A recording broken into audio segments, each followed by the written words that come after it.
What if sobriety isn't the end of fun? It's the start of seeing something straight? All right, Chris, so let's get straight into it. What is the rawest moment you remember when life was still blurry? You know, we talk about like mental fog and like clarity, and I didn't necessarily know what the hell mental fog was. I mean, I heard about it, but I never felt like I experienced that because I was I was able to drink and still able to feel like I was performing. Again, you don't necessarily see yourself in those moments the way you actually supposed to be seeing yourself. But I do understand like the clarity part now that I haven't been drinking. There's been like, I'm able to remember things. I'm a lot more emotional. I don't know if that's a good thing or a bad thing, but like I'm a lot more in tune with my emotions. I was driving and I passed like an old neighborhood I used to live down, and I just started crying. And it wasn't like a sad cry. Like I wasn't sad or anything. It was really cool because it was like I remembered like a piece of me, and I just kept thinking, I was like, fuck, dude, if I could just apologize to who I was.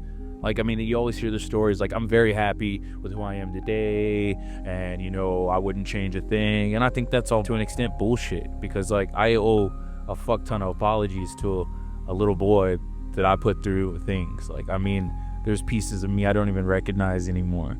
But now that I've been able to sit in my shit, it's been like, whoa. And it slaps you, like it hits you hard because, you know, there's a lot of things you don't want to face. And so I would continue the vice, or I would hold on to it way too long and I wanted to. We're reading the 4 Agreements, and they talk about how, you know, don't take anything personal. I'm just sitting there in my own shit, and I'm trying not to take things personal, but I personally did this to myself. So that's a lot of things to deal with. And so I'm having like this imposter syndrome right now where I'm trying to get to know myself again. And I think that's been the hardest thing. Not drinking. Like I've made the decision, like this is going to be a cycle. So I'm not even keeping up with the days anymore. It's just more so like, all right, another day, let's do the same routine. So that way I don't go back to my bad habits. But that's where I'm at right now. Like I'm just trying to figure out who the fuck I am. I know, because last time we talked, you did get emotional. Right, and that's what's been before happening. that, when was it? It's been a few years. So that's something that I realized too, is whenever I sobered up, like I started becoming a lot more emotional, right? A lot more emotional, because I feel like you start finding like who you really are as a person, and you start to express the feelings that you really do have inside. You're not drowning them anymore with the alcohol, with the vices, with the drugs, with anything. Like it's your authentic self coming out. And so like it surprised me the other day when you started crying, because I've never seen you cry. And even Gio asked me, like, have you ever seen Chris cry? I'm like, I haven't. That's the first time. I don't know how to control it yet, and so that's why I'm still like staying to myself and shit. But that's good. That's that tells me a lot that this is actually like something for real, that you're not just doing it just because somebody told you to do it. You're doing it because you want to do it. Now that it's been like 3 years for you, like, do you ever like catch yourself like not necessarily wanting to go back to like the alcohol or the drugs, but like, do you ever find yourself, you know, just slipping or doing something too much of anything to where it's like almost a vice replacement or anything like that? No, I mean, I think the first year was the hardest year for me whenever I did stop everything. Trying to like actually find myself and be able to express myself the way that I wanted to, and the way that I thought I was a certain type of person whenever I was drinking, and then whenever I stopped drinking, I thought I was still that same person, but it ends up being that I wasn't that. I'm somebody totally different. And so it just took me a while to be able to express myself just out in public. Do you feel like you still struggle with that a little bit? A little bit, sometimes. How do you work through that? Usually if it's not something that I feel very, very confident about, I just kind of just stay quiet, because I don't know what to say. Like if it's something to do with work and I'm up here, man, I'll talk all day, and I'm very, very confident. Alcohol is the only drug that somebody stops consuming and people question it.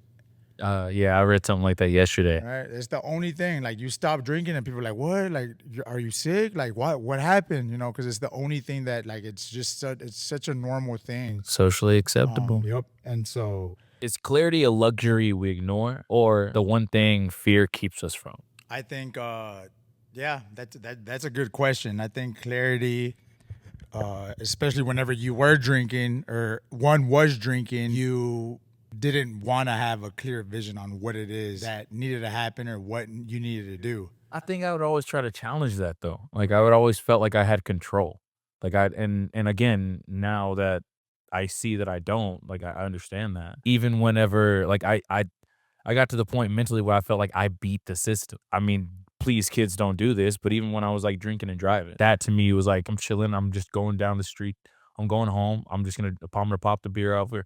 I'm at the gas station. I pop open the beer. I drive home. I'm chilling. I thought that was okay, and not that you knew it's against the law, but I was driving straight, so I felt like I beat the system. When I got my DUI, I still was in delusion. Like I was like, I'm out there, I do the sobriety test, and the fucking cops wondering why I'm passing.